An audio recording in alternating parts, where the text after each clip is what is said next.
הריני מקשר עצמי לכל הצדיקים האמיתיים שבדורנו ולכל הצדיקים האמיתיים שוכני העפר וברכת רבנו הקדוש צדיק יסוד עולם נחלנו ויעמק חוכמה רבנו רבי נחמן נפגע בשמחה נח נחמן וממד זכותו יגן עלינו והכל ישראל אמן. Donc Erev Tov à tous, Bezrat Hashem, cet Ishmael, on se retrouve pour le shiur du dimanche soir comme on a l'habitude, partager la Torah de Rabbi Nachman de Breslev, une lumière très très spéciale dans le monde qui nous est Baruch Hashem depuis 250 ans accessible et encore aujourd'hui de plus en plus. Il y avait eu là cette semaine de Rabbi Israël, un de ceux qui a permis, c'est peut-être le plus, ce qui a permis le plus de diffuser la Torah de Rabbi Nachman, puisqu'il c'est lui qui a fondé Keren Rabbi Israël pour promouvoir les livres, pour les vendre à prix coûtant, pour essayer que les gens ils reçoivent de cette lumière-là. Et Baruch Hashem, nous aussi, on partage depuis 7 ans, c'est ça, 7 ans, Baruch Hashem, la Torah de Rabbeinu, et on essaye le maximum qu'on peut de transmettre le plus précisément possible et le plus vrai possible, même si, évidemment, on n'est pas Baba Salé, on peut se tromper, mais on a l'humilité d'essayer de se fier au livre de Rabbi Nachman pour traverser les époques difficiles dans lesquelles on vit. Pas vraiment difficiles, mais obscures, ça on peut le dire. Je pense que l'obscurité dans la Torah, c'est le manque de visibilité. Ouais, ça veut dire que quand un endroit est obscur, c'est-à-dire il n'y a pas de lumière. Il n'y a pas de lumière, c'est-à-dire on ne sait pas où on va. Et je pense qu'aujourd'hui, malgré que la Torah nous donne différentes avenues, c'est évident qu'on a un peu de difficulté à savoir où est-ce qu'on va. Et la lumière la lumière, c'est écrit que le Oraganu, c'est-à-dire la lumière qui a permis la création du monde et qui a duré 7 jours jusqu'à qu'elle soit cachée, à la fois dans les lumières de Hanouka et à la fois dans la Torah, et bien c'est elle qui permet à ceux qui s'y attachent vraiment et sincèrement, parce que c'est pas à tout le monde que la Torah c'est la fille de Dieu, ouais, c'est comme ça c'est écrit. Il nous a donné sa fille, c'est pour ça que ça s'appelle une Ktuba. Quand Moshe Rabbeinu est descendu avec l'étape de la loi, ça s'appelle la Ktuba. La Ktuba, ça veut dire l'acte de mariage. Pourquoi? Parce que c'était l'acte de mariage entre nous et lui. Nous, on est la mariée, lui, il est le marié. Et il y avait la Ktuba. La Ktuba, c'est la volonté d'Akadosh Baruch Hu, c'est la Torah. Donc la Torah, en vérité, elle contient en elle la lumière des premiers jours de la création du monde. Et une lumière qui est la vraie, qui est la lumière de vérité, qui illumine l'obscurité. Et donc celui qui s'y attache, ce qu'on essaye de faire, alors à ce moment-là, il a dans sa vie la capacité de voir vrai. On a parlé la semaine dernière de l'importance dans ces jours-ci, particulièrement aujourd'hui où il n'y a plus de gris, il y a soit le blanc, soit le noir. C'est un peu fou à dire, mais il faut prendre son camp. Et Akadosh Baruch Hu, il amène ceux qui ont le cœur pur vers la vérité et ceux qui ont le cœur abîmé vers le mensonge. Et ils croient, même s'ils croient que eux c'est la vérité. Et donc ainsi, on est dans cette période-là où il y a un birour. Évidemment, ce birour, il est encore qu'au début. C'est le Mashiach qui va faire le dernier birour, puisqu'il va sentir les gens. C'est écrit qu'il va sentir la Hirat Shamaim. C'est-à-dire, on va se présenter devant lui, si on a le srout. Et il va sentir les Hirat Shamaim de la personne. Il va dire, toi tu vas à gauche, toi tu es juif, toi tu es pas juif, toi tu es Cohen, toi tu es Lévi, toi tu es... Même si quelqu'un croit qu'il est Cohen depuis des années, peut-être il connaît pas les dessous des histoires de sa famille de génération en génération, comme on a dit déjà. Et donc chacun, il va avoir un birour complet, définitif, puisque la vérité sera pleine, complète, il n'y aura plus de mensonge, il y aura une destruction du mensonge, d'accord. Et d'ailleurs, je pense que ceux qui ont fait le shiur de la semaine dernière, ils ont au moins compris ça, c'est qu'aujourd'hui, pourquoi est-ce qu'on parle d'une guerre de la lumière contre l'obscurité? Pourquoi on parle d'une guerre qui, en réalité, cherche à détruire, on va dire... je ne sais même pas comment les appeler la vérité, mais nous on les appelait Amalek la semaine dernière parce que je pense que c'est Zerat Amalek, la façon dont ils se sont comportés, il n'y a pas vraiment de doute. C'est en tout cas comme ça que s'est comporté Amalek dans la Torah, donc ça doit être pas mal les descendants. Et pourquoi cette guerre contre Amalek elle est si importante? Parce que c'est elle qui empêche véritablement le dévoilement complet de Dieu. Mais maintenant, la réalité c'est qu'en réalité Dieu il nous a déjà dit que c'est pas à nous à faire cette guerre, c'est-à-dire qu'en réalité c'est lui qui va la finir. Nous, on fait ce qu'on a à faire. Kadosh Baruch Hu, évidemment, il nous accompagne. C'est Ishmil Hamal, il dit le Teilim dans David Ameler. Hachem, c'est un homme de guerre, c'est-à-dire quand il faut faire la guerre, il est là. Mais c'est pas pour détruire, c'est pour construire, pour détruire le mal, pour révéler le bien. Et c'est toujours dans une matara de bien, dans un but de bien. Et donc, en vérité, tant et aussi longtemps qu'on n'aura pas compris qu'il n'y a personne qui peut faire la guerre à part Dieu, c'est-à-dire tant qu'on ne demande pas le dévoilement complet, le mal existera. Tant que le mal existera, il aura différentes formes. Ouais, Hachem, il envoiera d'autres chiens à aboyer s'il a besoin qu'il aboie sur nous. Donc, la réalité, c'est que il y a quelque chose de plus grand que juste ce qu'on est en train de voir aujourd'hui se dessiner devant nos yeux chaque jour. Et ce quelque chose de plus grand, pour ceux qui ont les yeux, et on va essayer de regarder un peu ce qui s'est passé dans les derniers... Moi, j'ai eu quelques vidéos qui m'ont été envoyées, quelques messages qui m'ont été envoyés, qui m'ont beaucoup touché. Parce que pour celui qui a les yeux pour voir, il peut voir dans toute la tragédie qui est en train de se passer, une trame, voilà, à l'aboutissement, et aussi la trame de Dieu, c'est-à-dire où est-ce que Dieu se cache. Et je pense que c'est ça le vrai message qu'il faut prendre ici. Que ces paroles de Torah, soit les Nunishmat, évidemment tous les puisqu'on est dans les Shloshim là, tous les Harugei Malchut, tous ceux qui sont partis le jour de Simchat Torah, que Mamash, de toute façon, on l'a expliqué déjà au nom du Zohar, que tout celui qui est tué parce qu'il est juif, il est tué Pegidouche Hashem. En tout cas, le vrai terme c'est Harugei Malchut, pour la royauté de Dieu, au nom de Dieu. Et donc à ce moment-là, il n'y a aucun ange accusateur qui l'attaque en haut, il passe directement tous les mondes, il arrive à la meilleure place qui peut arriver. Mais quand même, que eux nous protègent et que ce soit les Nuishmatam, la Torah de Rabbeinu, elle ne peut que aider. Aussi les Nuishmat Nissim ben Esther et Shalom, et Avraham Bar Frecha, Esther Batalo, Yosef ben Trinina, et les Fafaf d'Alim, les reproches et les mains de tous les malades d'Israël, en particulier ceux qui ont été touchés, tous les soldats qui ont été touchés. Et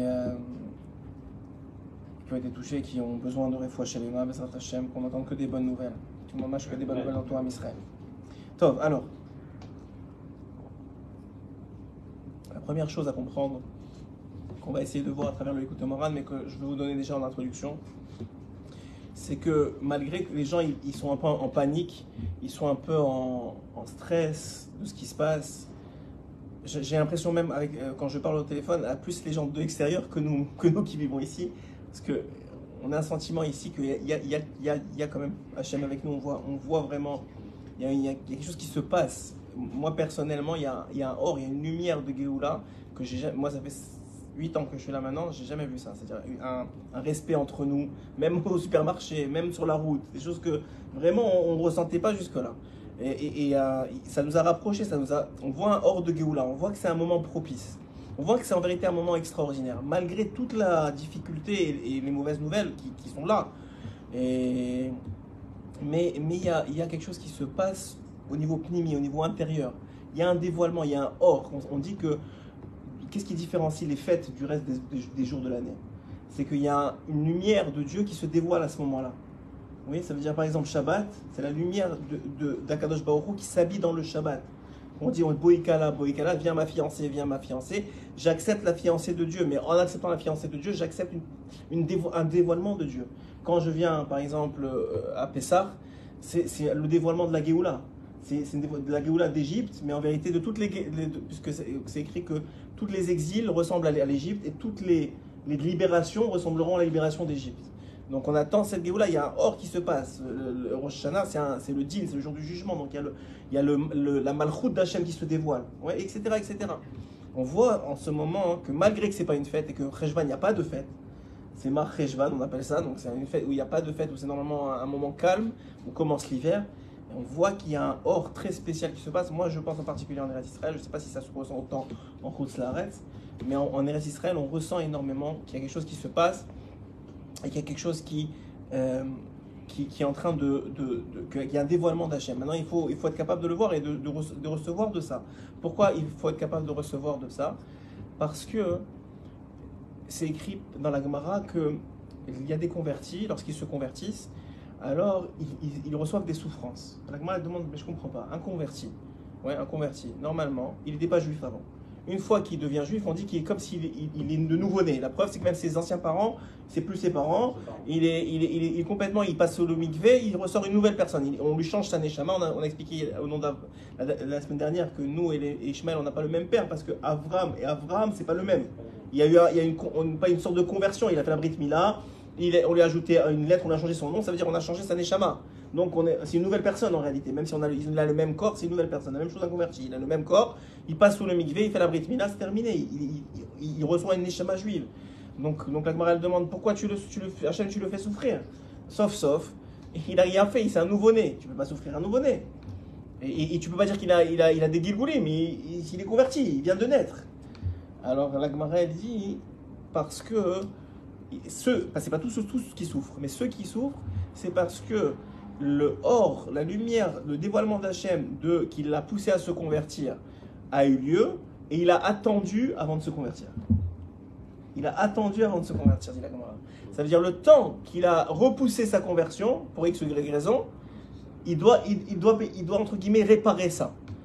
Alors c'est vrai, alors dit Razal, c'est vrai pour le converti, mais c'est vrai pour n'importe quel juif qui a la possibilité, parce qu'il y a une lumière d'Hachem qui se dévoile, de changer grâce à cette lumière-là, de prendre conscience de certaines choses et qu'il ne le fait pas, alors il devra rendre des comptes sur ces périodes-là.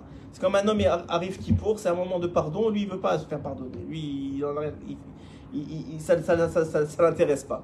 Sur le fait, déjà sur les Averot, il faut y rendre des comptes, mais même sur le fait que tu aurais pu faire des mitzvot, ou tu aurais pu faire Tchouva et tu ne l'as pas fait, ça aussi il faudra rendre des comptes.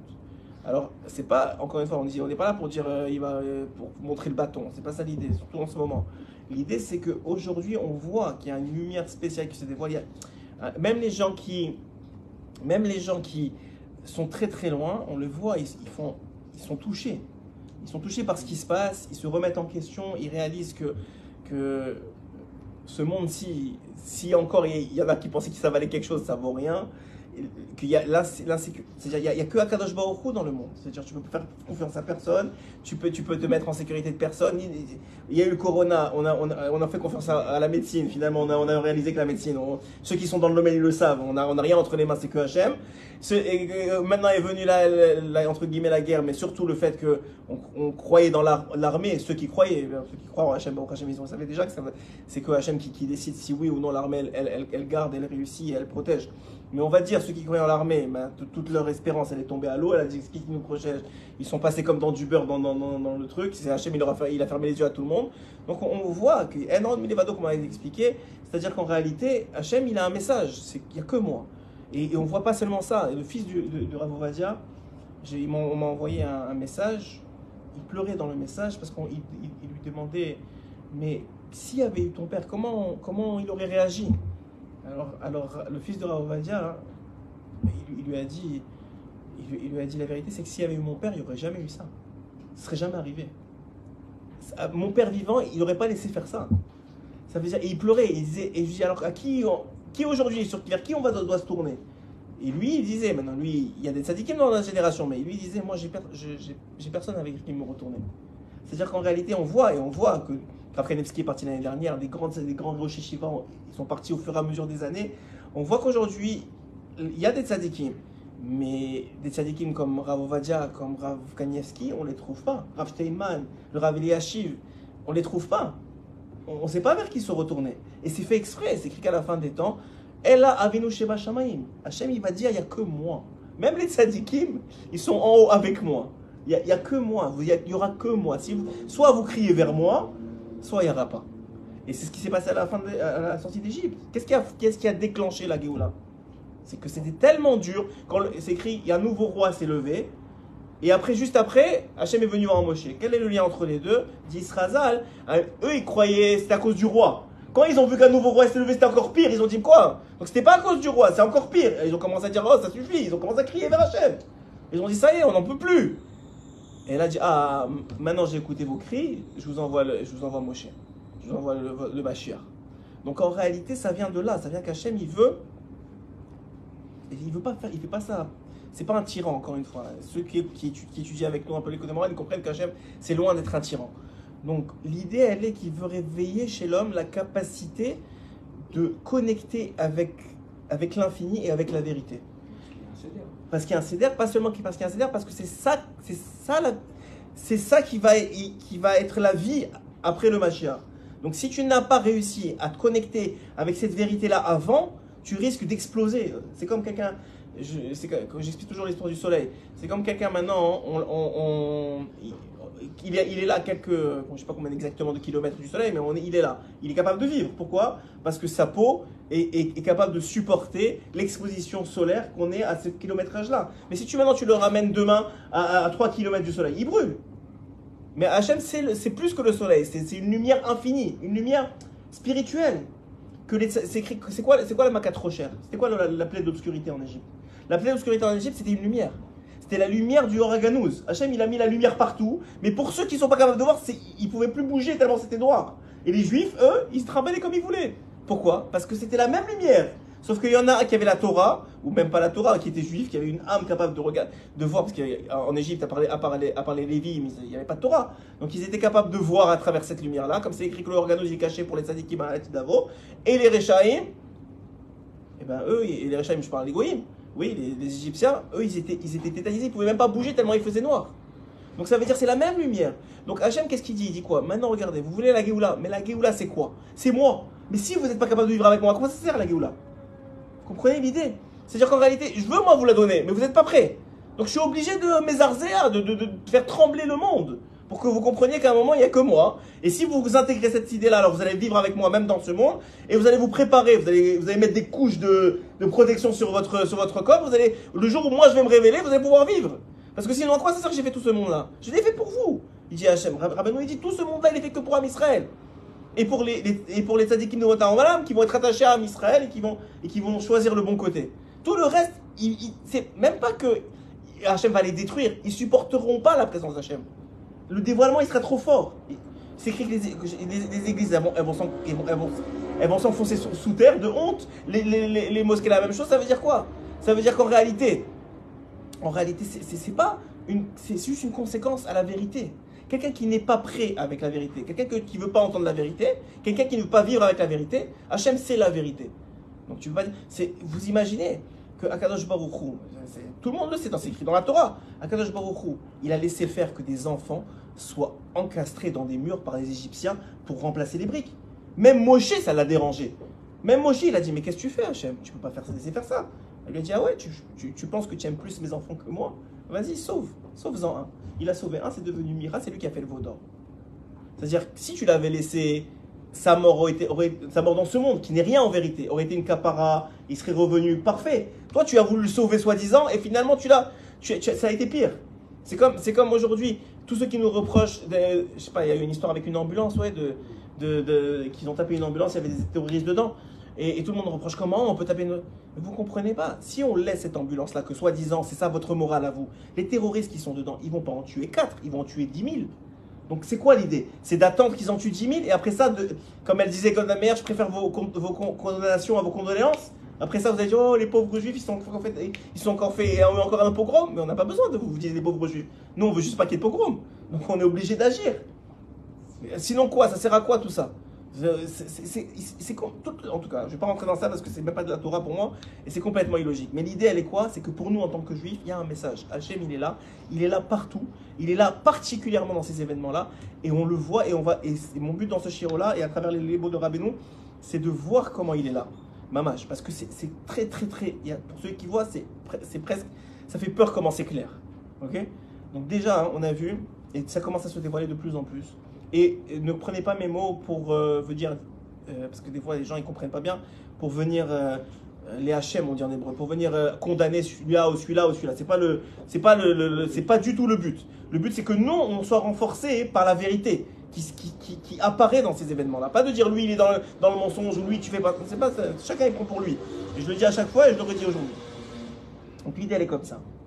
Premièrement, on a vu. Moi, quand j'ai chanté ce Shabbat avec mes enfants, qui est Shmira Shabbat, je pense que j'ai jamais autant ressenti ce qui est écrit dans ce chant-là. Qui est Shmira Shabbat, El Ishmeri. Celui qui respecte le Shabbat, Hachem, il le protège. On a vu, pas une, pas deux, pas 10. Je peux dire, au moins moi, juste que j'ai reçu, au moins une quinzaine de témoignages de gens qui ont été sauvés par le Shabbat. Que ce soit les 2 Moshavim qui étaient fermés, qu'on a vu les vidéos que les Marchema Vezecham, ils voulaient rentrer, ils ont vu que c'était fermé, ils sont partis. On a vu une femme qui raconte elle habitait dans un des moshav, elle était en train, elle les voyait par la fenêtre, elle a dit à Hachem, je prends sur moi Shabbat, ils sont passés par toutes les vôtres, ils ont sauté la sienne. Ils ont sauté la sienne, elle ne sait même pas pourquoi. Juste, elle a dit, je prends sur moi Shabbat. Un autre que je voulais vous rapporter, et ça c'est encore une autre Nekuda, mais lui aussi, là, avec le Shabbat, il racontait, il était avec Rav Arouche dernièrement, il racontait un peu son histoire, qu'il était dans la Messiba, dans la fête, et qu'il s'est réfugié dans des toilettes, et vous avez vu qu'il tirait sur les toilettes, mais lui il s'est accroupi, et ils lui ont tiré dessus, mais ça lui est passé au-dessus de la tête. Et pendant 6h30, il était dans des toilettes, en train d'attendre. Et en train surtout d'entendre tout ce qui se passait autour de lui, et des choses atroces, et qui coupaient des membres, qui faisaient des puzzles avec les gens, enfin des catastrophes, je ne vais même pas rentrer dans ça. C'est des trucs atroces, c'est pas des humains, c'est pas des gens, je ne sais même pas comment on peut les appeler, mais en tout cas, l'idée elle n'est pas là. L'idée elle est que lui, il est dans ces toilettes-là, et déjà deux semaines avant, il avait pris sur lui de faire Shabbat. Donc pendant 2 Shabbats, ça faisait des années, ses parents ils sont Shabbat, mais lui il avait laissé tomber depuis qu'il avait 17-18 ans, et ça faisait des années qu'il ne faisait pas, et je ne sais pas pourquoi, il a rencontré quelqu'un, il a raconté toute l'histoire, qu'il avait pris sur lui depuis 2 semaines de faire Shabbat. Donc il a fait déjà 2 Shabbats. Et là, sa mère elle lui dit, mais ça fait déjà 2 Shabbats que tu fais, pourquoi tu ne continues pas? Il lui dit, non, il y a une fête et tout, je vais à la fête. Okay. Maintenant, il se retrouve pendant 6h30 comme ça dans les toilettes, et il dit à Hachem 2 choses. 1, je t'en supplie, que les 2 Shabbats que j'ai faits, ils servent à quelque chose et qu'ils me protègent. Ça, c'est la première chose. La deuxième chose qu'il dit, et ça, c'est une autre Nekuda extraordinaire que je veux, qui m'a beaucoup meragesh, c'est que pendant 6h30, il a dit à Hachem, je t'en supplie. Je t'en supplie. Pendant 6h30, cette fille-là, c'était quoi? Je t'en supplie, n'amène pas le malheur à mes parents de perdre leur enfant. C'est-à-dire qu'il n'a pas prié pour lui. Il a prié pendant 6h30 pour que ses parents ils ne connaissent pas le malheur de perdre un enfant. Et il n'a pas réalisé, lui, parce qu'il disait ça, il raconte dans une histoire, mais il n'a pas réalisé que, en faisant ça, il faisait la mitzvah de Kivud Avaim, et que c'est écrit sur la mitzvah de Kivud Avaim, les Orech Yamim, que celui qui fait Kivud Avaim, on lui allonge les jours. Donc il était en train de faire Kivud Avaim, et deuxièmement, il faisait quelque chose que Rabbi Nachman, il dit qu'il n'y a pas une plus grande fila que ça. C'est quoi la plus grande fila qu'il n'y a pas une plus grande fila que ça? Rabbi Nachman, il explique que Akadosh Baruch Hu, ne croyez pas que quand nous on pleure nos blessés, ou quand on pleure nos malades, ou quand on pleure nos morts, on est tout seul. C'est écrit dans le Zohar Akadosh que chaque fois qu'un juif il est triste, il amène avec lui la shrina, c'est-à-dire la présence divine, avec lui dans la tristesse, avec lui dans le malheur, avec lui dans la tristesse.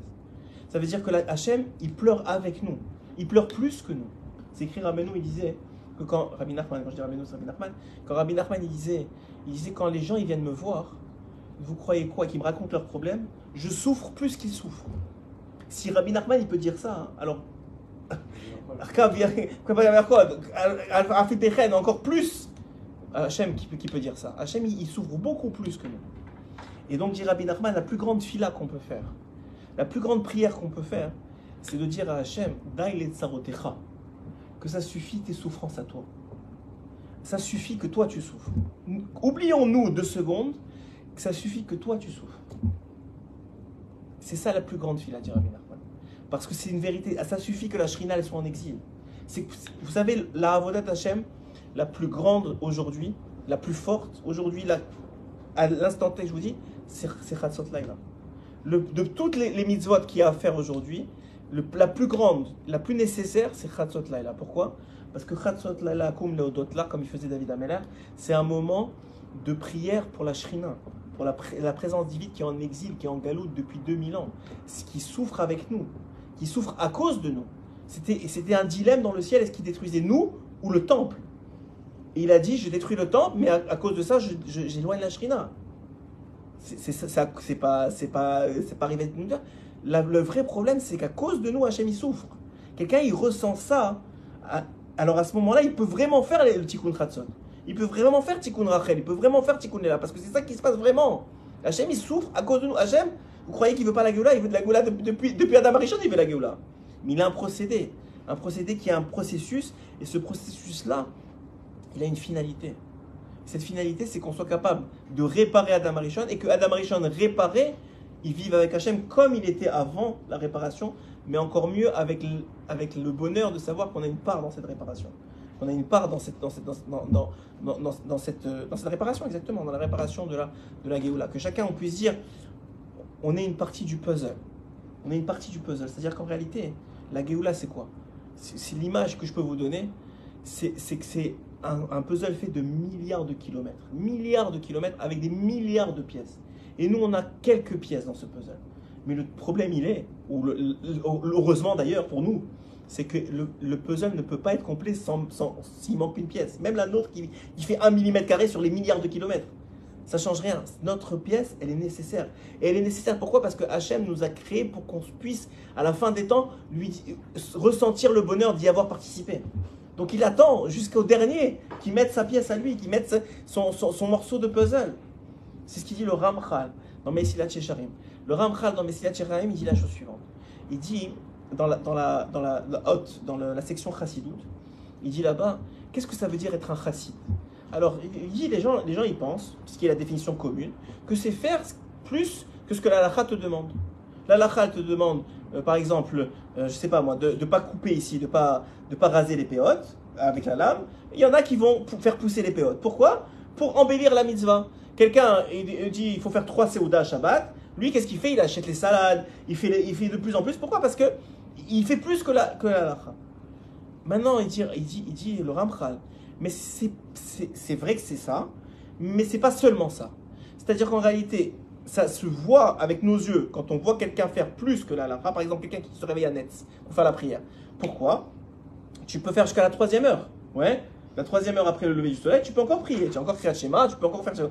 Mais quelqu'un, il fait tout de suite quand le lever du soleil, ça s'appelle Vatikin, ça s'appelle quelqu'un qui est chassid. Mais il dit Rabbi Nachman, c'est pas le Ramchal, excusez-moi. Il dit c'est pas suffisant pour l'appeler un chassid. Pourquoi c'est pas suffisant pour l'appeler un chassid? Parce que ça dépend pourquoi il le fait. S'il le fait par Chas v'Shalom pour se montrer, regardez, je me lève à net, regardez, j'ai des péotes, regardez, alors lui, il a fait une mitzvah, mais elle vaut presque rien. Je ne veux pas dire une bêtise. Elle vaut quelque chose, mais il perd beaucoup dans l'histoire. Il donne beaucoup aux Samer même, à manger aux Yitzhara. Pourquoi? Parce que l'intention derrière, c'est pour avoir plus d'honneur et plus de trucs. Ça, c'est le pire. On va dire l'autre, non, il le fait parce qu'il sait qu'il y a un Olam Haba et qu'il sait que s'il fait mieux les mitzvot, il aura un meilleur Olam Haba. C'est bien, c'est extraordinaire. Mais c'est pas... On comprend que c'est pas le top. Et il y a celui qui le fait pour une autre raison. Et c'est ça qui s'appelle un chassid selon le Ramchal. Et je crois qu'il a vraiment raison. C'est tellement simple en vérité. Il dit, c'est quand celui qui fait les mitzvot, qui fait les halachot, ou qui fait plus que la halakha, il le fait pour faire plus plaisir à Hachem, alors lui il s'appelle un chassid. Parce que de la même façon, comme on a dit au nom du Zohar, que celui qui est triste, il amène avec lui dans la tristesse Hachem. Celui qui est heureux, celui qui fait les mitzvot, il amène dans la joie Hachem, il donne de la joie à Kadosh Baruch Hu, dit le Baal Shem Tov, le Tzera, il ne laissera pas croire. Quoi, moi qui arrive même pas moi qui ai pris 1 heure pour venir à un shiur, Hachem il est heureux maintenant grâce à moi? Non, c'est pas possible. Qu'est-ce que j'ai fait? Qui je suis moi? Il dit le Baal Shem Tov, ça c'est le Yetzirah. Ça c'est de la soi-disant Anava qui est en vérité de la grande Gahava. Comment? Qu'est-ce qu'il dit tu es toi? Hachem il te fait vivre, Hachem il te fait manger, Hachem il t'a fait juif, il t'a choisi parmi 7 milliards de personnes. Vous savez c'est quoi 7 milliards de personnes? On est 15 millions, 16 millions, allez, je sais même pas s'il y en a qui sont assimilés, on va dire 20 millions. Qu'est-ce que c'est? Rien. Il t'a choisi vivre en être en Eretz Israël et tu viens, tu fais un shiur de Torah, tu viens, tu étudies pour connaître Hachem, pour lui faire plaisir. Mais ça, il y a écrit qu'il n'y a pas de récompense, il n'y a pas assez d'argent et d'or dans ce monde pour récompenser cette personne-là. Pourquoi? Pourquoi? Pourquoi? Donne-moi de l'or, de l'argent, donne-moi des millions. Non. Tu sais pourquoi? Parce que faire plaisir à Hachem, il n'y a pas de récompense dans ce monde, c'est l'infini. La seule récompense, puisque Hachem il est infini. Et donc sa joie que tu lui as procurée, elle est aussi infinie. Donc je peux te payer qu'en infini. Je ne peux pas te payer dans des trucs finis. L'argent, c'est du fini. La maison, c'est du fini. Il n'y a que de l'infini que je peux te donner. Et l'infini, ce n'est pas dans ce monde. Donc, Ra'in Lora'ata, il dit l'Agmara. Il n'y a pas quelqu'un qui a vu dans ce monde la récompense d'une mitzvah. Parce qu'une mitzvah, ça apporte de la joie à Hachem. La joie que tu lui as donnée, il n'y a pas de récompense dans ce monde. Parce que ce monde, il est fini. Il faut passer dans l'autre monde où on touche à l'infini pour commencer à pouvoir payer quelque chose, à pouvoir lui récompenser. Mais même ça, on ne le fait pas pour ça. Dit le Ramchal, tu dois arriver à un niveau de conscience d'Hachem et d'amour d'Hachem, quand tu le vois, comment il gère son monde, et comment il protège, et comment la Torah elle est vraie, à ce moment-là, tu dois avoir atteint un niveau que tu fais les choses juste pour faire plus plaisir à Kadosh Baruch Hu. Et ça, c'est le niveau de Chassidut. Ça, c'est ce qu'on appelle un Chassid. C'est quelqu'un qui a conscience qu'il fait plaisir à Hachem et qui veut faire plus plaisir en faisant mieux. Et ça s'appelle un Chassid. Et Rabbeinu, il dit, donc on comprend maintenant l'importance d'être joyeux dans la mitzvah. Vous prenez un enfant. Moi, je dis à mon fils, va me chercher de l'eau. Ouais? Ou bien nettoie-moi ta chambre. Ok? Parce que, bon, Hachem, on sait comment ils sont les enfants. Nettoie-moi ta chambre. Maintenant, mon fils, oh, encore moi, pourquoi moi? Dis à ma soeur, dis à mon truc. Il le fait parce qu'il est obligé, il le sait. Il a peur de moi, il a peur que je le punisse, donc il le fait. Mais moi, je suis heureux. Je suis pas heureux, je suis presque énervé. Il va le faire, mais je suis énervé de sa réaction. Ouais? Alors que si mon fils, il me dit, quoi, papa? Bien sûr, pour toi, avec plaisir, ça te fait plaisir que je le fasse, je le fais. Combien moi je vais être heureux? Non seulement je vais être heureux, mais même si je veux lui acheter une glace ou quoi, c'est pas suffisant. Je veux dire, ce qui m'a apporté comme nachat, cet enfant-là, ça existe, c'est intangible. Alors imaginez chez Hachem comment ça marche. Quand tu viens et tu viens à la Shir de Torah et tu es heureux parce que tu sais que c'est la volonté d'Hachem. Tu viens, tu fais Shabbat, tu es heureux parce que tu sais que c'est la volonté d'Hachem. Tu viens, tu te réveilles à Vatikin. Tu es fatigué, mais tu dis Hachem, je suis content parce que je sais que je fais ta volonté. Parce que j'ai compris que c'est ta volonté, parce que je sais que je te fais plaisir. Il n'y a pas, elle est taire, il y a pas, on ne peut pas expliquer une chose pareille. On ne peut pas récompenser une chose pareille. C'est au-dessus de tout. Et c'est ça qu'il dit Rabbi Nachman quand il dit qu'il n'y a pas plus grande mitzvah que d'être heureux. C'est pas stam faire le fou dans la rue. C'est connecter ça à savoir que je rends heureux Hachem en étant heureux. C'est là où elle est la mitzvah. Vous comprenez l'idée? Donc en réalité, quand on comprend ça, alors on avance dans une vérité de Torah, dans une réalité, que Hachem il est là avec nous et qu'il veut notre bien et qu'on peut faire quelque chose pour lui. On peut lui amener quelque chose. Même s'il lui veut rien, mais on peut lui amener quelque chose. Maintenant je vais vous raconter une autre histoire que j'ai reçue aussi cette semaine, de l'oncle de celle qui a été libéré, Baruch Hashem, que Hashem a libéré à travers, évidemment, l'entremise de Tsahal, dimanche dernier. Donc il y a une semaine, une des soldats s'est fait libérer, on ne sait pas comment, personne n'a voulu nous dire pourquoi, parce qu'ils ne veulent pas que ça s'ébruite et que ça empêche d'autres opérations du même type. Mais ce qu'on sait, c'est que Baruch Hashem, elle a été sauvée, et Baruch Hashem, elle a été sauvée, et pas seulement sauvée, elle est revenue chez elle, et son oncle est passé à la télé israélienne pour raconter son histoire, sa partie de l'histoire. Et il raconte que Shabbat dernier, donc pas ce Shabbat dernier, ça faisait déjà des années qu'il ne faisait pas Shabbat, depuis presque son enfance. Et le Shabbat dernier, il est chez ses enfants, et ses enfants ont fait Tchouva, Baruch Hashem, ils sont Shomer Shabbat. Donc ils lui disent, papa, ça fait des années qu'on te dit de faire Shabbat, on sait que tu veux pas, que c'est difficile, tu fumes, tu as des raisons, ce que tu veux. Mais là, regarde, on a notre cousine, c'est-à-dire ta nièce, qui est prise à Gaza. Fais-le pour elle. Et lui, il dit, écoute, il ne pouvait pas dire non. Il a dit, ok, ce Shabbat, je le fais. Alors il est parti chez ses enfants, il a fait Shabbat. Il est monté à la Torah, parce qu'il a dit qu'il n'avait pas fait depuis des années. Il est monté à la Torah, et à la Torah, il pleurait, il était vraiment ému. Il a demandé au Rav de faire une bracha pour tous ceux qui sont encore à Gaza, tous ceux qui sont, et en particulier elle, puisqu'il est connecté, c'est comme c'est sa nièce, donc il se sent plus connecté, c'est normal. Donc en particulier elle. Et en sortant de la synagogue, il a dit à ses enfants, au repas de Shabbat, il leur a dit, si Hachem il répond à ma prière, c'est-à-dire si elle sort, je prends sur moi Shabbat pour le reste de ma vie. Alors ses enfants, ils lui ont dit, qu'est-ce que tu racontes, papa? Ça fait des années qu'on te parle de Shabbat, qu'on essaie de faire pour Tchouva, on te parle, on voit bien que c'est trop difficile pour toi, tu vas pas y arriver. Il a dit, je vous dis que si Hachem il me répond, je prends Shabbat jusqu'à la fin de ma vie. Le lendemain, ça m'a pris 24 heures. Lui, c'est Shabbat, elle est sortie dimanche. Dimanche, il reçoit un appel, ils ont réussi à la libérer. Il n'en croyait même pas ses oreilles. Et il se rappelle tout de suite de ce qu'il a dit la veille à Shabbat. Et il se dit, j'ai dit, je fais, à partir de maintenant, quelle que soit la difficulté, je fais Shabbat. Et cet homme-là, il raconte maintenant,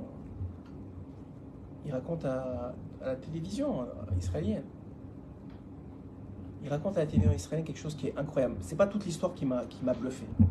C'est que quand il la raconte, il dit j'ai compris que Hachem m'a répondu à moi.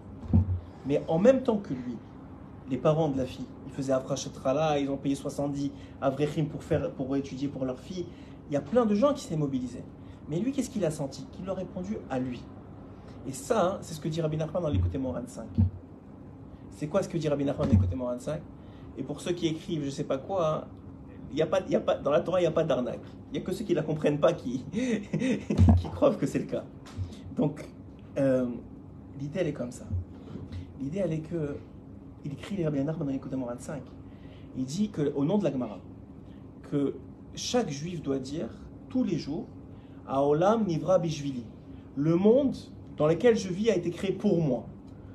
Demande Rabbi Nachman, quel est le sens de ce verset? Quel est le sens de cette phrase? Pourquoi est-ce que Hachem demande ça? Nous demande ça, de dire ça? Ça veut dire quoi? Tout m'appartient? Et alors, à ce moment-là, Rabbi Nachman dit la chose suivante. Il dit non. Cette phrase-là, elle veut dire la chose suivante. Elle veut dire qu'un homme, il doit comprendre qu'il est, en hébreu on dit Achrari, il est responsable du monde. Il est garant du monde. Il est garant de son monde, de ce monde. Et donc, il est responsable de prier pour lui. Il est responsable de faire tchouva pour lui. Il est responsable de s'assurer de faire du bien pour lui. Il est responsable de s'occuper de lui. Pour que les gens qui vivent dans son monde, ils soient bien, ils soient heureux, ils soient épanouis. C'est son monde. Donc, il est responsable de ce monde-là. Donc, il doit prier. Il doit savoir que c'est son monde. Et qu'il doit prier. Et c'est exactement ce qui s'est passé avec cet homme-là. Quand il raconte son histoire, lui, il a senti que c'est mon monde. C'est dans mon monde que ma nièce, elle a été enlevée. Que ma nièce, elle a été kidnappée. Et c'est dans mon monde qu'elle doit être libérée. Et dans mon monde, il manque le Shabbat. Donc je vais faire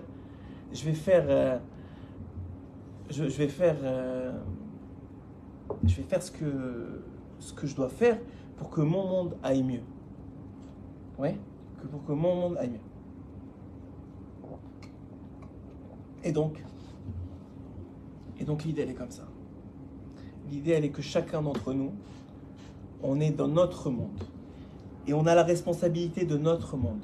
Et que quelqu'un ne dise pas aujourd'hui, parce que ça nous sera reproché, je me mets dans le cas, ça nous sera reproché qu'avec le dévoilement qui se passe aujourd'hui, regardez, on peut continuer des histoires, j'en ai entendu, il y avait un jeune qui est parti de ce monde, il y a donc dans la Messiba aussi, dans la Messiba, et ils sont venus voir son père pour lui annoncer la nouvelle. Il leur a dit, je sais déjà qu'il est parti de ce monde. Il dit, mais comment vous savez? Je lui ai dit, ça fait des mois que je ne parle pas à mon fils parce que moi, c'est un Haredi, etc. Il habite Jérusalem et mon fils, il a quitté le Derer et il est parti dans plein de pays, il a visité, etc. Et je ne savais même pas où il était. Mais hier soir, il est venu en rêve. Il m'a dit, papa, merci de m'avoir appris la Torah. Je suis en train de continuer à étudier avec Hachem. Il a dit, ne t'inquiète pas, je suis parti de ce monde, on va te l'annoncer bientôt. Ne t'inquiète pas, mais merci. Il a dit, quand je me suis réveillé, j'ai su que le rêve était vrai. Je savais qu'on allait m'annoncer la nouvelle. Maintenant, c'est pas important si c'est vraiment le fils qui est venu ou si c'est Hachem qui a envoyé un ange pour lui annoncer la chose sous la forme de son fils. Ça revient au même, parce que c'est une vérité. Vous comprenez? C'est pas important. Le Zohar, il dit, c'est pas important la révélation. L'essentiel, c'est que la révélation soit vraie. Ok? Maintenant, il y a des révélations malheureusement qui sont fausses. Mais ça, puis, alors, comment on sait qu'est-ce qui est vrai, qu'est-ce qui est faux? Rabbeinu, il dit, quand la chose, elle te rapproche d'Hachem, c'est vrai. Quand la chose, elle t'éloigne d'Hachem, c'est faux. La chose, elle a rapproché des milliers de personnes, parce qu'ils ont entendu ça, même le père qui a été une Nechama, donc elle est vraie. Maintenant toutes les révélations des faux prophètes, parce qu'il y a eu des milliers de prophètes en Israël, ouais. Mais il y en a eu aussi des faux prophètes qui ont créé des religions qui n'ont fait que verser le sang depuis qu'elles sont nées. Ça a éloigné Hachem le monde entier. Donc ça, c'est forcément faux. Même les gens qui se disent qui pourraient croire que c'est vrai, ça ne peut être faux. qui disent que le Mashiach il est déjà venu, c'est impossible. Le Mashiach il amène avec. D'abord, il faut qu'Eliyahu Hanavi l'annonce. C'est pas le Mashiach qui dit que je suis le Mashiach. Ça n'existe pas une chose pareille dans le judaïsme. C'est Eliyahu Hanavi qui vient et qui annonce le Mashiach, que c'est lui. Ensuite de ça, il faut que tous les sages d'Israël soient d'accord que c'est lui. Ensuite de ça, il faut qu'il y ait la paix dans le monde. Il faut qu'il réussisse à ramener tous les juifs en Israël. Il faut que Israël devienne Yerushalayim et que tout le monde entier devienne Israël. Donc il y a beaucoup de choses à faire avant qu'on dise que c'est toi le Mashiach. C'est pas seulement de connaître la Torah ou de faire des miracles. Les gens, comment on dit inculte, leur non-connaissance fait en sorte qu'ils glissent comme des enfants dans des bêtises et ça crée des mouvements qui créent le mal dans le monde et qui perpétuent le mal dans le monde. Donc cet homme-là, avec son histoire, il apprend exactement ce que dit Rabbi Nachman dans l'écoute Moran 5, c'est que Haolam Nivra Bishvili, et je dois me rappeler de ça tous les jours, je suis responsable du monde et je dois prier pour lui. Et comment je me convainc de ça? En sachant que chaque chose que je fais, aussi petite soit-elle, dit Rabbi Nachman, il y a des choses qui font beaucoup de bruit dans ce monde. Il y a des bombes, les gens ils tuent des gens au nom de Dieu. Ouais, mais en haut, ça se rapetit comme ça et ça fait rien du tout. Mais il y a des gens qui font des petites choses dans ce monde. Ils font un sourire à quelqu'un, ils aident leur prochain, ils sont là à faire du bien. Et en haut, c'est une montagne inversée. La base, elle fait des choses extraordinaires dans les mondes supérieurs. Donc ça veut dire un juif, parce qu'il est juif, il a un potentiel d'impacter les mondes supérieurs. Il a le potentiel de changer le cours des choses, parce que dans le monde supérieur, c'est là où se passe le vrai combat entre le bien et le mal. On a dit au nom de l'Agmara que Hachem, tous les Rosh Hashanah, il rappelle tous les anges, il leur dit, maintenant on refait un débat pour savoir si oui ou non on crée l'homme. Vous croyez quoi que Hachem, ce qui s'est passé, Hachem c'est une xéra, mais en même temps dans cette xéra, là où il faut comprendre, c'est que dans la Xéra, Hachem se dévoile. Et il montre combien il est là. Combien il est là avec nous à chaque fois qu'il vient, ou cette autre fille qui est revenue en rêve chez sa sœur, je pense sa sœur. Sa sœur raconte qu'après plusieurs jours, elle est revenue avec un maillot de bain à la main. Et avec des soldats derrière elle, et en disant... Et en disant, c'est la tsniout qui est Agana l'Israël. Tsniout, Agana l'Israël. C'est la tsniout qui protège Israël. Aujourd'hui, on le voit, il y a une fille. C'est incroyable, il y a une femme qui était là-bas, dans la Messiba, qui est tsniout. Mais bon, elle n'est pas Shomer Shabbat, mais elle est tsniout. Elle a pris sur elle la tsniout. J'arrive même pas à y croire. Je vous raconte, mais j'arrive même pas à y croire. Et elle raconte elle-même qu'elle était là-bas. Et elle était en plein elle s'est fait attraper avec plein de filles. À se faire tirailler mais elle a pris la science, elle était là-bas, elle a transgressé Shabbat, mais elle était tsniout, là-bas, et c'est-à-dire elle avait couvert les genoux, elle était tsniout. Et l'arabe, je sais même pas, on n'appelle pas ça un arabe, je sais pas, c'est un Amalek là, il lui a dit mais toi tu n'appartiens pas ici, pousse-toi. Lui-même il lui a dit pars. J'arrive même pas à comprendre comment c'est possible. C'est-à-dire que même, je vois même pas la logique derrière ça. Et je sais même pas si c'est ces choses à raconter parce que c'est tellement fou. Tu te dis Hachem, mais je comprends pas à ce point-là. À ce point-là, et c'est pas pour dire maintenant ceux-là ils sont pas signés. Non, c'est pas ça que je dis. C'est que ce qu'on sait. Après, il y a d'autres calculs. Il y a des gens qui sont venus juste pour faire une mitzvah, que Hachem n'attend pas tout d'eux. Je rentre pas dans ces calculs-là. Mais ce qu'on sait, c'est que la vérité, elle est vraie. Ce qui est écrit dans la Torah, c'est ça qui sauve, c'est ça qui protège, c'est ça qui donne l'éternité. Ça, c'est sûr. Maintenant, chacun dans le matzav où on est, à quel niveau on est, etc., et où on en est avec notre Yitzhara, comme il dit Moshe Rabbeinu aux enfants d'Israël, il leur dit que la Yirat Shamaim, elle est proche d'eux. C'est une petite chose. Je dis, comment c'est possible? La Yirat Shamaim, craindre Dieu, c'est proche, c'est rien du tout. Comment tu rabaisses une telle... C'est écrit, Shlomo Ameler, il dit, Atralat HaChochma, le Rishit Chochma, le début de l'intelligence, c'est la Yirat Shamaim. C'est un niveau élevé. Comment tu dis, Moshe Rabbeinu, c'est rien? Parce que là, c'est quoi la Yirat Shamaim? C'est ce qui est proche de toi. Maintenant, pour toi, c'est est-ce que tu vas, pendant Shabbat, fumer 10 cigarettes ou 9 cigarettes? Ta Yirat Shamaim, elle réside là-bas. C'est tout proche de toi. C'est pas est-ce que tu vas devenir Baba Salé ou pas. C'est pas ça la Yirat Shamaim d'un homme. La Yirat Shamaim, c'est maintenant... Est-ce que je vais venir au Shiur Torah, si on est au niveau de venir au Shiur Torah, ou bien est-ce que je vais aller manger et ensuite j'irai au Shiur Torah, c'est très très proche de nous. La question, elle est vraiment au niveau où on est nous. C'est ça qu'il dit Moshe Rabbeinu au Ben Israël. Kikarov elecha adavar. Très bien, merci. Kikarov elecha adavar. Elle est proche de toi la chose. Kikarov elecha adavar. Elle est très proche de toi la chose. Pour la faire. Donc ça veut dire quoi? Que maintenant le choix il est très proche. Le ratson. Ramenons il dit, Aïkar c'est un ratson, la volonté. Un homme, il pourra pas dire à Hachem, j'ai pas réussi. Il pourra dire, j'ai pas assez voulu. Parce qu'à partir du moment, Rabbi Nathan écoute à partir du moment où tu veux vraiment, oui. Alors, à partir du moment où tu veux vraiment, il n'y a plus d'obstacle. Parce que Hachem, il a dit, tu veux, c'est bon. Vous savez où on apprend ça? Dans plein d'endroits. Mais une en particulier que j'ai un chidouche au nom du Bene Tzion.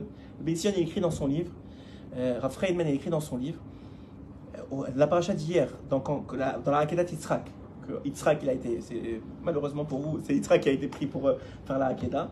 Et donc, dans sa Hakedah, dans la Hakedat Yitzhak, le Bene Tzion, il dit, pourquoi est-ce que...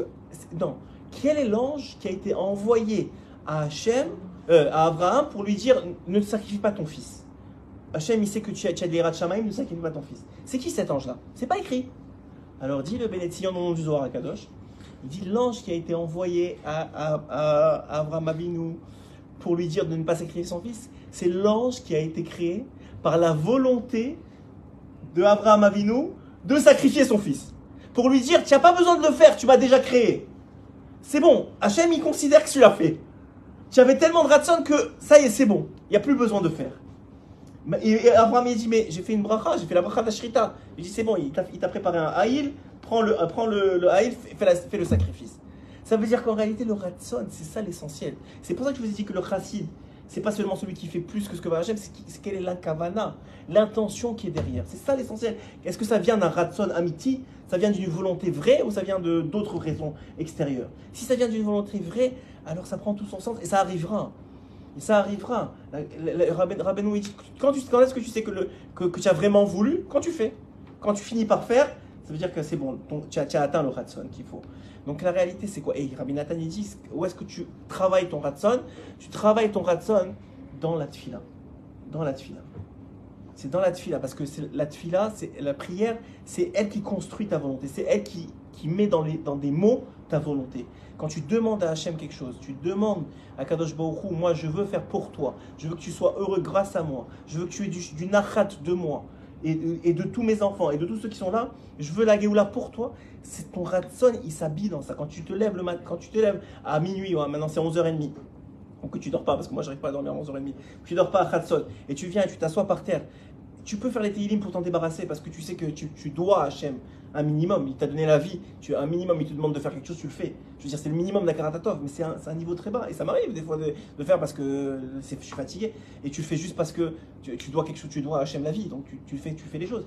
Mais quand tu le fais, comme dans ces moments maintenant, où il y a tellement un réveil, que je dis non, je ne le fais pas juste parce que je dois quelque chose à Hachem, je le fais parce que je veux que la Géoula elle arrive, je veux qu'Hachem il se dévoile, je veux enfin qu'il s'arrête le mal. Parce que vous croyez quoi? On va détruire le Hamas, mais il y aura, encore une fois, il y aura autre chose.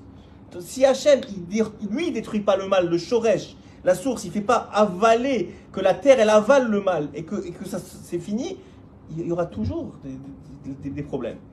L'idée, elle est quoi? C'est qu'on crée avec notre filote, avec nos prières, puisque nous, on n'est pas sur le front, et on n'est pas tous les Kiddush Hashem et tout vraiment des gens Giborei qui sont sur le front et qui sacrifient pour Am Israël. Alors au moins qu'on sacrifie notre temps et notre plaisir. Vous savez que pendant la Première Guerre mondiale, le Chafetz Chaim, il dormait par terre. Il a dit, comment moi, le monde il souffre et moi je vais dormir sur un lit? Alors peut-être nous on n'est pas le Chafetz Chaim, mais on ne peut pas vivre comme on vit d'habitude. Il y a quelque chose, même on entend tous les jours malheureusement des frères à nous qui sont partis pour nous protéger à nous. Ils sont tombés au combat contre des animaux, parce que le Hamas en tout cas, je ne parle pas des civils, mais le Hamas, c'est des gens qui ne veulent que la guerre. Ils n'ont rien à faire des civils. Ils les utilisent comme bouclier humain. J'arrive pas à croire, j'ai vu une vidéo, le chef du Hamas il dit les souterrains c'est pour nous, c'est pas pour les civils, que l'ONU s'occupe des civils. Mais c'est vous qui les avez mis dans cet état-là, c'est vous qui créez les problèmes, c'est vous qui prenez les ambulances et en otage. Et le pire c'est que, et c'est ce que dit les plus grands psychologues, c'est que l'opprimé, il idéalise son oppresseur, c'est-à-dire il rend celui qui l'a mis dans cette situation-là, parce qu'on leur a dit depuis qu'ils sont nés au biberon, on leur a dit c'est à cause d'Israël, c'est à cause d'Israël, c'est à cause d'Israël. Qu'est-ce qu'on a fait? Et Tafka, on va finir sur ça, hein. Sur quelques mots de Rabbeinu, parce qu'on n'a pas dit, moi j'ai fait beaucoup d'introductions, et je sais que vous êtes attendus ailleurs, alors on va faire juste quelques mots de Rabbi Nachman dans l'écouter Moral Named Gimel. Regardez ce qu'il dit. Mi'ahi shechavetz chaim. Qui est celui, donc c'est un psaume, qui est celui qui désire la vie? Ohev yamim lirot tov. Aime les jours pour le faire le bien. Il dit haklal hu. Voici la généralité. Shetzarich levakesh shalom. Il faut demander la paix. Mais pas c'est quoi la paix? Quand Hachem il dit à Yoshua, il dit maintenant tu vas rentrer en Canaan et tu dois soit leur proposer de quitter la terre, soit de vivre en tant qu'étranger en Israël, soit de mourir, c'est aussi la paix. Ça veut dire, c'est quoi cette paix-là? C'est une vraie paix, une paix durable, c'est-à-dire une paix où le mal n'existe plus. Parce que s'il y a du mal, la paix ne peut pas avoir lieu. S'il y a du mensonge, la paix ne peut pas avoir lieu. Ça n'existe pas. Une paix, c'est une paix de vérité. Alors il dit ici, Shiye Shalom ben Israël, ça commence d'abord au sein même d'Israël. Et ça, c'est ce que Baruch Hashem a fait, c'était cet incident-là, c'est qu'on voit aujourd'hui beaucoup plus de shalom ici, et beaucoup moins de problèmes entre les voisins et entre les etc. Mais Shiye Shalom lechol adam b'midotav. Et ça commence d'abord par la personne elle-même, qu'elle soit en shalom avec elle-même. C'est-à-dire qu'elle réalise combien. Et sur cette idée-là, on va terminer, mais il faut comprendre comment on peut être en shalom avec nous-mêmes. En nous, on a du bien et du mal. Depuis la faute d'Adam Rishon, c'est ça la vérité. C'est qu'en nous, on a du bien et du mal qui se combattent les uns avec les autres. Et on voit que des fois, on fait le bien, et des fois, on fait le mal. Des fois, on fait des bons choix, des fois, on fait des mauvais choix. Et on a l'impression que le bien et le mal, c'est nous. Vous savez comment on fait shalom à l'intérieur de nous-mêmes? On réalise qu'en réalité, nous, c'est que le bien. C'est pas le mal. Nous, c'est que le bien. Le juif, il est que bon. Il dit le Baratania, il est chelek melokam imal, donc il est que bon. Donc maintenant, c'est quoi le mal? Le mal, c'est le venin du serpent qui est à l'intérieur de moi. Donc le mal ne m'appartient pas. La preuve, c'est quand Mashiach il vient, il ne détruit pas le juif. Il détruit le mal qu'il y a dans le juif. Il détruit les nations du monde. Il y a certaines nations du monde, Amalek, il est que mal. Donc lui, il va être complètement détruit. Mais il y a des nations du monde qui vont avoir un birour, il va y avoir une séparation entre le bien et le mal. Il y a des gens qui sont bien, il y a des gens qui ne sont pas bien. Dans les nations du monde, il y a des gens qui ont protégé des juifs. Il y a des gens qui continuent, même sur les réseaux sociaux, à défendre les juifs. Ils n'ont pas de raison de le faire. Franchement, vu le bâchage médiatique qu'il y a contre le Beth Israël, c'est un miracle qu'il y a encore des gens qui disent que Israël, ils ont raison. Parce que franchement, même un juif qui écoute ça, il dit bah, vous avez raison. Franchement, c'est bizarre quand même. Mais ça veut dire qu'ils sont tellement dans le faux, ils sont tellement nombreux aussi. C'est le rov qui parle. Mais quand tu sais qu'est-ce qui est la vérité, mais tu sais que c'est la vérité, même si c'est un seul personne qui dit, mais tu sais que c'est la vérité, tu choisis, parce que même si c'est des milliards qui disent de mensonges, je ne veux pas du mensonge, moi. Donc c'est ça qu'il dit ici, dans le shalom avec nous-mêmes. Ça veut dire d'abord, il faut réaliser qu'à l'intérieur de nous, qui on est vraiment, c'est le bien. Chaque fois qu'on fait quelque chose de bien, c'est nous. Chaque fois qu'on fait quelque chose de bien, c'est pas nous. C'est pas nous. La preuve, c'est que ce qui va rester à la fin des temps, c'est le bien, c'est nous. Et nous, c'est quoi? C'est que le bien. Tout le mal va être éliminé. Donc le mal, malgré que c'est une réalité aujourd'hui, je ne dis pas une vérité, c'est une réalité aujourd'hui, même à l'intérieur de nous, puisqu'elle n'est pas éternelle, c'est pas une vérité. Parce que la vérité, elle est que éternelle. Dieu, il est vrai parce qu'il est éternel. Il a existé avant, il existera après. Ce monde, il est vrai ou il est faux? Nous aurait dit, Olam HaSheker, c'est le monde du mensonge. C'est faux. Pourquoi? Parce qu'il est temporaire. Donc il peut pas être vrai. Et c'est pour ça qu'il y a tellement de mal. Parce que ça ne peut pas être vrai ce monde-ci. Il est temporaire. Tout ce qui est temporaire, ça ne peut pas être vrai. La vérité, c'est éternel. Sachez-le, rappelez-vous cette idée-là. Donc ici, il dit, quand tu comprends qu'à l'intérieur de toi, le bien c'est toi et le mal c'est pas toi. Donc maintenant, qu'est-ce que tu fais? Tu réalises que tu peux combattre le mal et tu es en shalom avec toi-même parce que le mal, je vais le combattre. Et quand tu réalises ça, tu fais beaucoup moins de mal parce que le Sarah, il a beaucoup moins d'emprise sur toi. C'est quand tu crois que le mal c'est toi que tu rentres en dikayon, tu t'en veux et tu te sens pas bien. Alors à ce moment-là, tu as l'impression de te battre contre toi-même. Mais en vérité, non. Moi, je suis bien et je me bats contre le mal qu'il y a en moi. C'est tout complètement différent. Là, nous. C'est un peu dangereux ça. Pourquoi? Dites-moi. Parce que si tu dis le bien c'est moi et tout le pas bien c'est pas moi, à ce moment-là, il y a des personnes qui vont dire j'ai peur du pas bien, c'est pas moi. Non, alors ça c'est. Alors, on parle de gens. Maintenant, on parle avec des gens qui cherchent la vérité. Donc, celui qui dit je vais faire du pas bien, c'est pas moi, hein, il n'est pas dans une démarche de vérité. Il veut faire du pas bien.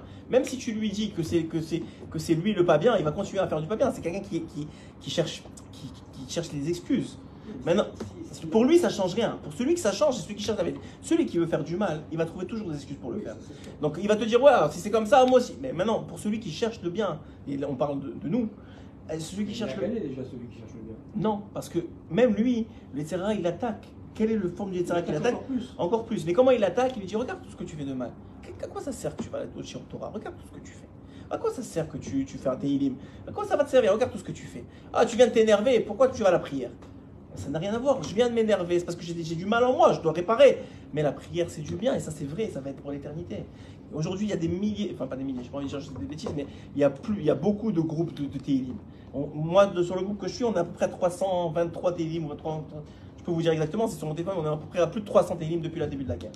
Chacun y prend et on finit, on continue comme ça. C'est que du bien. C'est que du bien. Maintenant, quel que soit ce qu'ils font ailleurs, ces gens-là, on est dans un groupe de 100 personnes qui ont fait 300 Tehillim. C'est magnifique. C'est un Israël, c'est ça un Israël. Et quand est-ce qu'on voit ça? On voit ça aujourd'hui. Regardez aujourd'hui avec la difficulté. Vous savez, le Ravlo, l'ancien, pas celui qui est aujourd'hui son père, il disait, malheureusement, on sait mourir ensemble, mais on ne sait pas vivre ensemble. Dans la mort, on se retrouve en tant que peuple, on se retrouve qui on est. C'est d'ailleurs ce qui s'est passé à la Deuxième Guerre mondiale. Il ne faisait pas de distinction entre les péotes et pas les péotes. Tu es juif 4e génération, 5e génération, tu es juif, c'est fini. C'est exactement la même chose avec Hachem. Mais dans le bien. Tu es juif 4e, 5e génération, tu restes juif. Mais dans le bien. Hitler, il marchait mot, et Gaza et tout ça, ils s'en fichent. Tu es juif, tu es mal. Ouais, mais Hachem c'est le contraire. Tu es juif, tu es bien. Oublie le mal.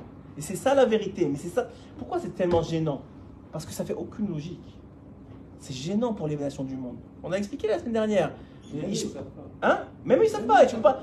Exactement. Alors, et même eux, ils savent pas pourquoi ils savent pas. Exactement. Mais je vais te dire pourquoi ils ne aiment pas. Alors, on a expliqué la semaine dernière. C'est pas, ils savent pas, mais ils savent pas eux pourquoi ils t'aiment pas toi. Mais Hachem, il les fait ne pas t'aimer parce que eux, ils sont mauvais. Donc, il doit. Tu vas voir très bien que ça dépend du cœur de la personne. Si le cœur il est pur, Hachem va lui montrer la vérité, il va l'attirer vers la vérité. C'est écrit Efo Adam Rotse Lechet, la Gemara dit là où un homme il veut aller, Molichim Oto, on l'amène. Donc en vérité, si c'est quelqu'un de mauvais, ou qui est dans le mensonge, comme on a dit, mauvais, je sais pas ça veut dire quoi, mais quelqu'un qui est dans le mensonge, tu vas voir, tout de suite, on l'aide. Pourquoi? Parce que jusqu'à il ça va se voir. Jusqu'à qu'Hachem il va se dévoiler, il va le régler son compte parce que il faut. Hachem, c'est une pièce de théâtre ici. Et il y a des méchants dans la pièce de théâtre. C'est un film. On est en train on ne sait pas, on croit que c'est de la réalité, mais c'est qu'un film. C'est un film qui se passe. Et Hachem, il a besoin d'acteurs. Donc il dit, qui veut prendre les rôles? Il y a des rôles bien, il y a des héros, excusez-moi. Il y a des zéros, il y a du mauvais. Qui veut prendre le rôle du bien? Qui veut prendre le rôle du mauvais? Mais tout ça, c'est vrai. C'est-à-dire, c'est pas c'est vrai, c'est le film. Maintenant, qui veut prendre le rôle? Ça, c'est chacun qui prend sa décision. Mais pas, il apprend pas, vous avez raison, il ne prend même pas consciemment, parce que lui, le rôle il est déjà écrit à l'avance. Donc qu'est-ce qu'il prend? Il prend juste, qu'est-ce que c'est son cœur? Est-ce que son cœur, il va lui permettre de prendre le rôle du bien? Et à ce moment-là, il va le faire tout seul, entre guillemets. Hachem va le faire pour lui, parce que le rôle est déjà écrit. Mais seulement toi, tu es quelqu'un de bien, donc tu vas pouvoir habiter ce rôle-là.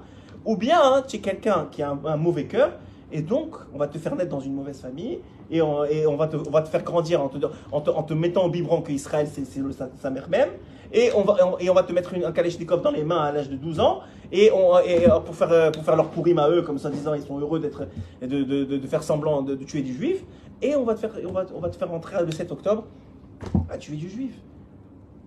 Mais c'est une réalité, tu le vois même. J'étais surpris. J'ai vu on m'a envoyé quelques interrogatoires de ceux qui ont été attrapés. Je dis, mais tu le vois, il baisse la tête, le gars il a presque honte, on lui dit est-ce que c'est écrit dans le Coran ce que tu as fait? Il lui dit non. Et tu lui dis mais comment il a pu faire une telle atrocité? Comment il a pu couper des membres ce gars-là? Tu vois bien que c'est même pas, c'est-à-dire il est habité par le mal le gars. Il est dans la folie du mal. Et après il est attrapé, il wow, qu'est-ce que j'ai fait? Mais c'est toi. Mais avant qu'ils soient attrapés, de toute façon, ils sont tous redescendus. Mais maintenant, ils essaient Ouais, c'est encore une autre histoire. Je ne veux même pas rentrer dans ça parce qu'on n'a pas tous les éléments. Hachem, c'est le seul qui a les éléments. Ce qu'on a comme élément. Et c'est ça l'idée. C'est que Kadosh Baruch Hu Vadaï qu'il est là. Vadaï qui se dévoile. Vadaï que tu vois dans des miracles après miracle après miracle, que ce soit dans le Shabbat des gens, dans la Tzniout des gens, tous ceux qui ont fait quelque chose pour lui, il les a pas laissés tomber. Et ça ne veut pas dire que les autres, ils les a laissés tomber. Ceux qui sont partis, c'est peut-être les meilleurs d'entre tous. Parce que c'est eux, c'est écrit comment il s'appelle, que Rabbi Yosef Karo. Rabbi Yosef Karo, il y avait un ange qui venait lui enseigner la Torah. Il a demandé, il lui a demandé est-ce qu'il pourrait être comme Rabbi Akiva et mourir en Kiddush Hashem. Qu'est-ce qu'il lui a répondu l'ange? Non, tu ne mérites pas. Rabbi Yosef Karo, que jusqu'à aujourd'hui, tout le Shulchan Aruch c'est lui, toutes les halachot c'est lui, c'est grâce à lui qu'on connaît la loi juive. Et l'ange lui a dit non, tu ne mérites pas de mourir avec Kiddush Hashem. Donc on ne comprend rien, on ne sait pas c'était quoi les Gilgulim de ces gens-là, on comprend rien. Ce qu'on sait, pour sûr, c'est ce qui est écrit dans la Torah, les mitzvot, et la volonté d'Hachem, c'est ça le bien, c'est ça la vérité. Chacun à son niveau, il doit se renforcer dans ça et savoir qu'en faisant plus, il ne s'occupe pas seulement de lui, il s'occupe du monde entier. Il complète le puzzle de la Géoula, il ajoute son puzzle, et quand et plus vite il sera terminé, plus vite la Géoula sera finie, le mal sera éradiqué, pas par nous, par Hachem lui-même. Lui déjà, c'est déjà Hachem qui le fait maintenant, mais il le fait à travers des intermédiaires, comme quand vous allez voir le médecin, c'est Hachem qui guérit, mais il te met un intermédiaire parce qu'il ne peut pas faire un S pour toi, des galouilles. Alors il le fait, tu n'es pas au niveau, tu n'es pas Rabbi Hanina ben Dosa, que le vinaigre il s'allumait comme lui il allait s'allumer. Dans la Gemara c'est écrit, on n'est pas ces gens-là. Donc il veut quand même t'aider, donc il t'envoie un médecin, que Baruch Hashem, c'est lui qui guide ses mains et qui guide ses paroles, et il te trouve la solution. Et toi, tu peux dire c'est le médecin, ou comme tu peux dire c'est Hashem. Tu as le choix, c'est toujours le libre arbitre de l'homme. Mais ça, c'est encore ce monde-ci. Mais quand va venir le Mashiach, il n'y aura plus ça. On va voir des galouilles complètement dévoilées, c'est fini. On va voir Hachem. Et tout ça, c'est des préparations. Le Coran, tout ce que vous voulez. Depuis 2000 ans, Hachem nous prépare à ça. Et on arrive petit à petit à ça. Qu'on comprend que ça y est, on voit Hachem même dans tous les événements. Quand vous voyez la mère de cette fille qui a été libérée, cet otage là qui a été libéré, qui a été par Tsahal, et qui quelques heures avant qu'elle soit libérée, faisait Afrashat Chala. On a la vidéo. Et qu'est-ce qu'elle dit à Hachem? Maintenant, elle a une fille qui a été capturée, qui est à Gaza. Tu peux te rebeller contre Hachem. Tu peux dire qu'est-ce que tu m'as fait? Qu'est-ce qu'elle dit à Hachem? Hachem, je t'aime. Mais tu as une fille qui a été capturée. Tu peux lui dire mais qu'est-ce que tu me fais? Mais je te déteste. Non, elle lui dit Hachem, je t'aime. Vous avez de la force. Israël a une force incroyable qu'on n'a aucune idée. La force, et cette force-là, elle nous a été ancrée. Vous savez quand? Vous savez quand cette force elle a été ancrée? Elle a été ancrée quand Abraham il a pris Yitzhak, il a voulu. Il a voulu ce sacrifice-là, il est rentré dans notre matière génétique. Et d'ailleurs, vous savez pourquoi? C'est pour ça que eux, l'islam, ils veulent dire que c'est Ishmaël qui l'a pris. Pourquoi? Parce que c'est le centre de tout. Parce que, excusez-moi, mais se faire tuer aussi au nom de Dieu, c'est mauvais parce que c'est du mensonge. Mais ça prend des forces, ça prend quelque chose. Ça s'appelle un Messirot Nefesh, ça s'appelle un Messirot Nefesh Mezouyaf, il dit le Bnei Sion. Ça veut dire il est abîmé ce Messirot Nefesh. Mais ça s'appelle un Messirot Nefesh, ils se sont tués au nom de quelque chose. C'est complètement du mensonge, c'est complètement fou. Mais ils sont tués au nom de quelque chose. Nous, nos soldats, ils risquent leur vie pour protéger le peuple, pour protéger la terre. Mais eux, au nom de d'où ils sortent cette force-là? Vous savez d'où ils sortent cette force-là? Il dit le Bnei Sion de Ur-Kazim, que Avram, qui n'était pas encore Avram, qui est leur père, Avram, il est rentré dans le feu. Mais personne ne lui a demandé de rentrer dans le feu. Et Hachem, il a dû faire un miracle pour lui, mais personne ne lui a rentré. Il lui dit, eux, ils ont pris ça, ils ont une certaine force, mais ils la mettent dans le mal. Ils la mettent dans le mal. Ils tuent. Ils tuent au nom d'un certain Dieu. Est-ce que vous croyez que Dieu, il veut que tu tues? Il veut que tu tues si c'est clair. Même nous, que c'est écrit dans la Torah que c'est une mitzvah de tuer un Amalek, on ne peut pas le tuer parce qu'on n'est pas sûr qui c'est. Même si on a beaucoup de doutes, on n'est pas sûr qui c'est. Et nous, nos seules guerres aujourd'hui depuis David Ameller, que lui, il pouvait parler avec Hachem et qu'Hachem lui disait fais cette guerre, ou avec Yeshua quand il lui a dit rentre en Israël, les seules guerres qu'on peut faire, c'est pour défendre notre pays. C'est pour défendre nos vies. Il n'y a plus de guerre de concurrents. On ne cherche pas. Même quand on a récupéré Eretz Israël, c'est parce qu'ils nous avaient attaqués. Hachem, il a fait exprès. On n'aurait pas eu le droit de conquérir Eretz Israël tout seul. C'est seulement parce qu'ils nous avaient attaqués et qu'en réponse, on a gagné les territoires. Et même les territoires, comme le Sinaï, qui ne font pas partie d'Eretz Israël selon la Torah, malgré que tout le reste qui fait partie d'Eretz Israël, on n'a pas récupéré tout. En vérité, Israël est beaucoup plus grand selon la Torah que ce qu'on a aujourd'hui. Mais le Sinaï, on a dit à l'Égypte, allez, prenez-le. C'est pas à nous de toute façon. Vous imaginez l'honnêteté.